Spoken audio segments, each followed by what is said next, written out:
The journey has been long and difficult, but the final revelation is finally within your reach at the end of the road. Stay with us as we piece together the last bit of the puzzle and reveal the truth. Hit subscribe now and witness the most important ending. By the time my son's wife walked into that bank branch on a Tuesday morning in October, the account she thought she was about to drain had already been closed for 11 days.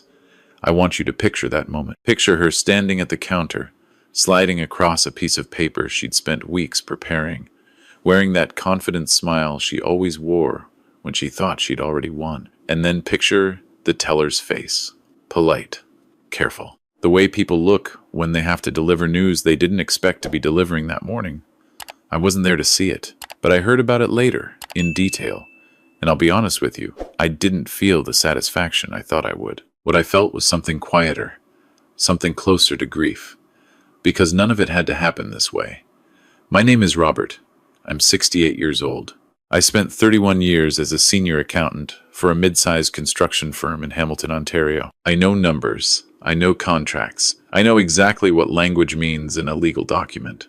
And I know exactly what it means when someone asks you to sign something and then immediately changes the subject before you've had a chance to read it. My wife, Margaret, passed away 2 years before all of this. Pancreatic cancer. She was gone in 4 months from diagnosis to the end, which the doctors told us was merciful given the nature of the disease, and which felt like anything but. We had been married for 41 years. She used to say I was impossible to live with, because I never stopped calculating things, never stopped adding up columns in my head even at the dinner table. She said it with a smile, every single time. After she was gone, the house in Hamilton felt like a building I had accidentally wandered into. 3 bedrooms, a backyard with a garden she had kept every summer, which I did not know how to maintain. A kitchen that still had her handwriting on the labels of the spice jars. My son Daniel called me in January of that year. He said he and his wife, Nicole, had been talking. He said they were worried about me being alone. He said the house was too big for one person, that the winters in Hamilton were brutal, that it would be easier for everyone if they came to stay with me for a while. Help with the house. Keep me company. He made it sound like a kindness. I said yes, because I missed my son. That's the honest truth of it. I said yes, because I thought it meant something that he'd called, that he'd offered, that he seemed to want to be present in a way he hadn't been in the years before Margaret died. I told myself that grief does strange things to families. I told myself this was us finding our way back to each other. They arrived on a Saturday in February with a moving truck that was considerably larger than I had expected for what Daniel had described as a few things. Nicole was pleasant in those first weeks, efficient. She reorganized the kitchen almost immediately, which I noticed but didn't comment on. She had strong opinions about where things should go, and a way of implementing those opinions before you'd finished processing that she'd had them. Daniel seemed tired in a way I couldn't quite name, shorter than I remembered, less likely to meet my eyes across the dinner table. By April, I had started to feel like a guest in my own home, not because anyone said anything directly. That wasn't how Nicole operated. It was subtler than that. It was the way a conversation would stop when I entered a room. The way certain doors were now kept closed. The way Nicole began referring to our space and your space in a way that had never been discussed, but seemed to be fully formed as a concept in her mind. I am not a man who looks for conflict. I never have been. Margaret used to say I would rather do 1,000 calculations than have one difficult conversation. And she wasn't wrong. So I told myself I was imagining things. I told myself this was an adjustment period. I went to bed at 10 and read my books and tried to stay out of the way. In early June, I came downstairs at 11:30 at night because I couldn't sleep and wanted a glass of water. The kitchen light was on. I could hear voices. I stopped in the hallway the way you do when you realize someone is having a conversation that has weight to it, and something in you knows before your brain catches up that you should listen. Nicole's voice was low and precise. She was not whispering exactly, but she was speaking in the controlled way she used when she had already made a decision and was presenting it as a discussion. She said that at his age, with the amount of assets involved, it was irresponsible not to have a proper power of attorney in place. She said she'd spoken to someone. She said it was straightforward. She said Daniel needed to be listed as the primary decision maker for financial and medical matters, and that the sooner it was done, the better for everyone, including me. Daniel said something I couldn't make out. Nicole said that I wouldn't fight it. She said I trusted Daniel completely. She said, and this is the part that I have turned over in my mind many times, since she said that by the time I understood what I'd signed, it wouldn't matter. I stood in that hallway for what felt like a long time. The floor was cold through my socks. The refrigerator made a small sound, and then I walked back upstairs very quietly, lay down on top of the bed, and stared at the ceiling. I did not sleep that night. I want to be clear about something. In that moment, lying there in the dark, I was not angry. I know that might be hard to believe, but what I felt was something more fundamental than anger. I felt the ground shift beneath a version of my life I thought I understood. I felt the specific pain of realizing that the concern that had brought my son to my door in February had not been concern at all. And underneath all of that, I felt something click into place. Something that had spent 41 years working with numbers and contracts and the precise language of agreements. I started paying attention differently. Over the next 3 weeks, I watched. I listened. I was in my own home, moving through my own rooms, and I let them both forget that I was there. Nicole was not careless, but she was confident in a way that made her slightly less careful than she might otherwise have been. She had decided I was a certain kind of man, gentle, a little foggy, grateful for the company. And once she'd decided that, she stopped looking too closely. I found out 2 things in those 3 weeks. The first was that Nicole had already been in contact with a financial planner, not for advice on my behalf, but about the liquidity of my assets and the process for transferring signing authority on accounts. I found a printed email she had left in the recycling bin in the home office, which she had begun using as her own.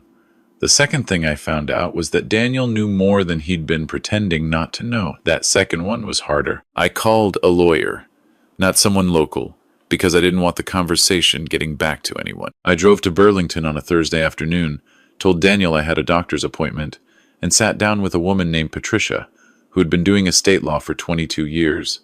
I told her everything.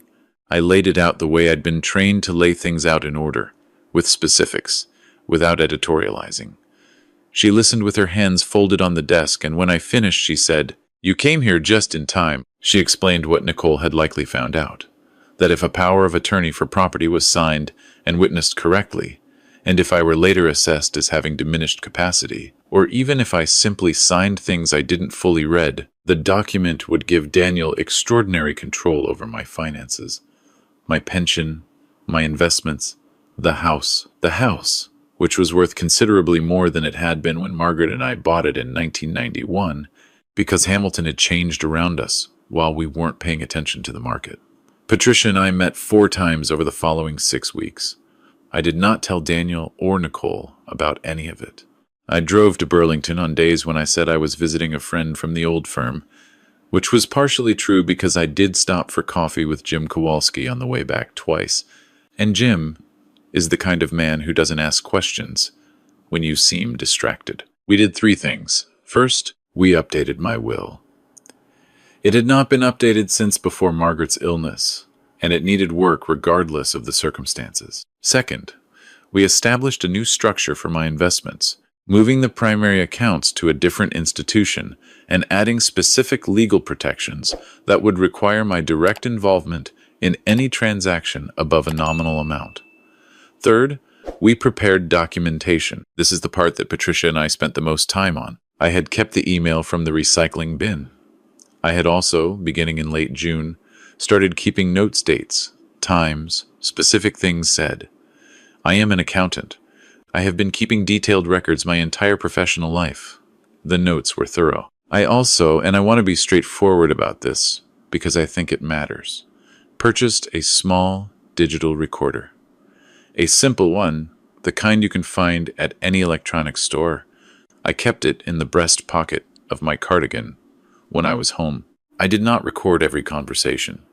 I recorded the ones that felt significant. In Ontario, it is legal to record a conversation in which you are a participant, and I had spoken with Patricia about this specifically before I did it.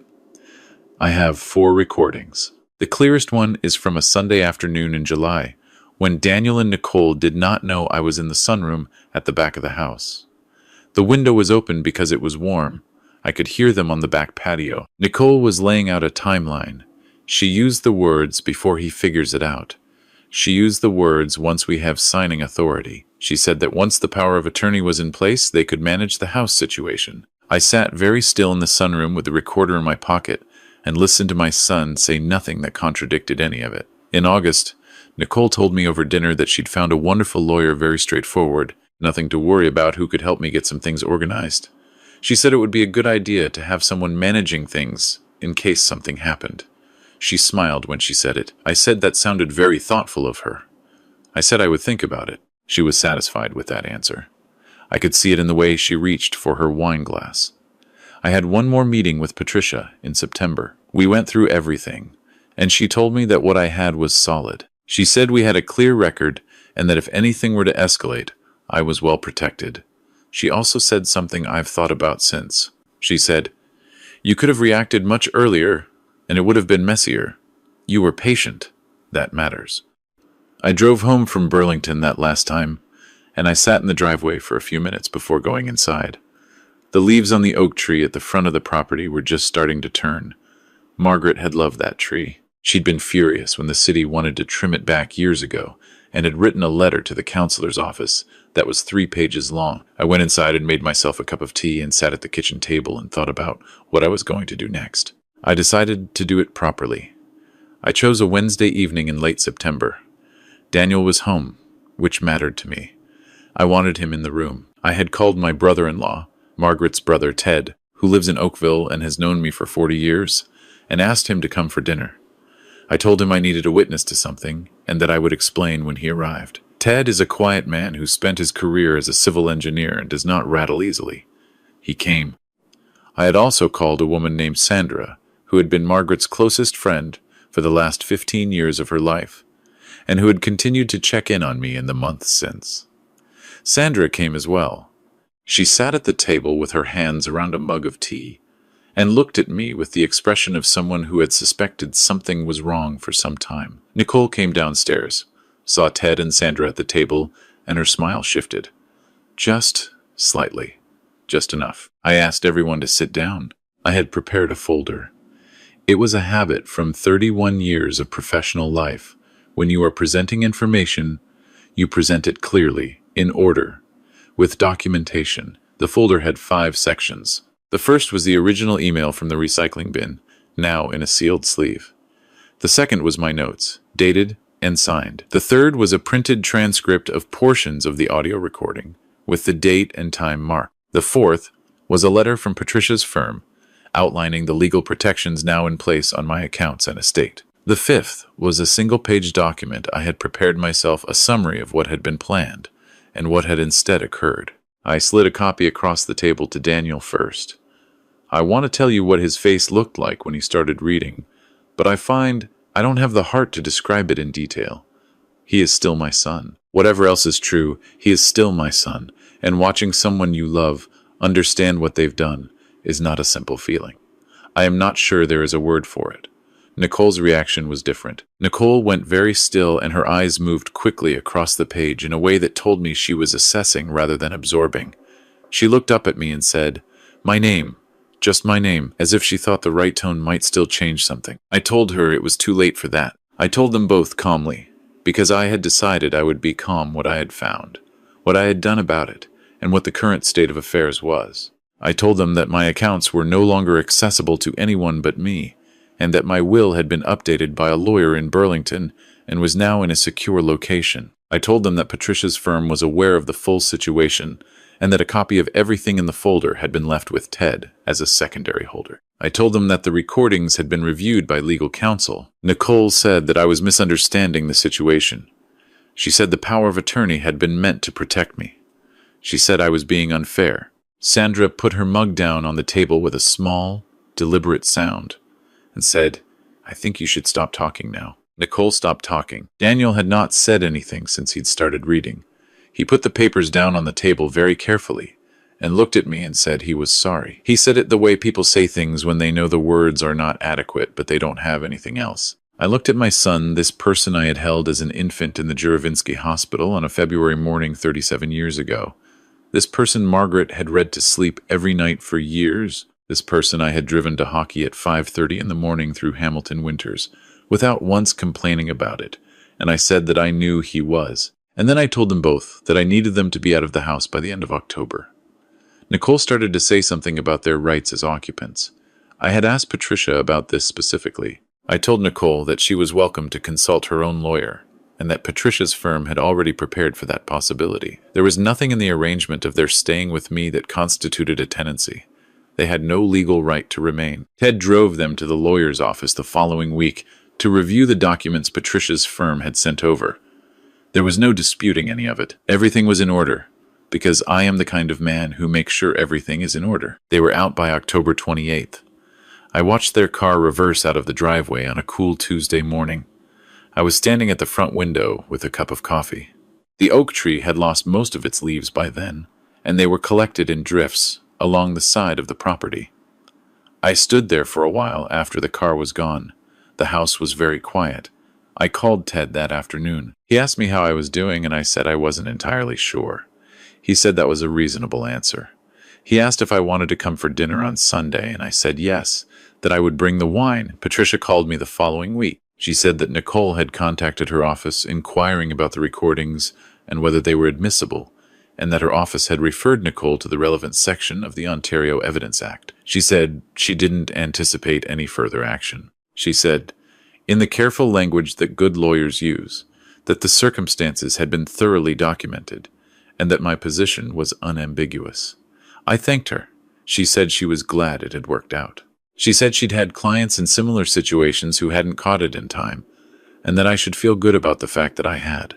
I thanked her again and said I would send a card at Christmas. I have been back on my own in the house since November. Margaret's garden is a mess because I still don't entirely know what I'm doing out there. But Sandra came over in the spring, and we spent a Saturday afternoon in it together, and she showed me which things had survived the winter and which needed to be replaced.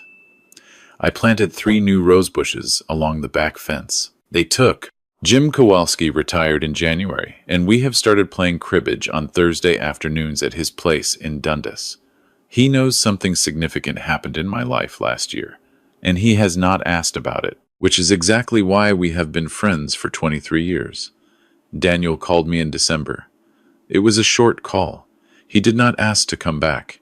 He said he hoped I was doing well.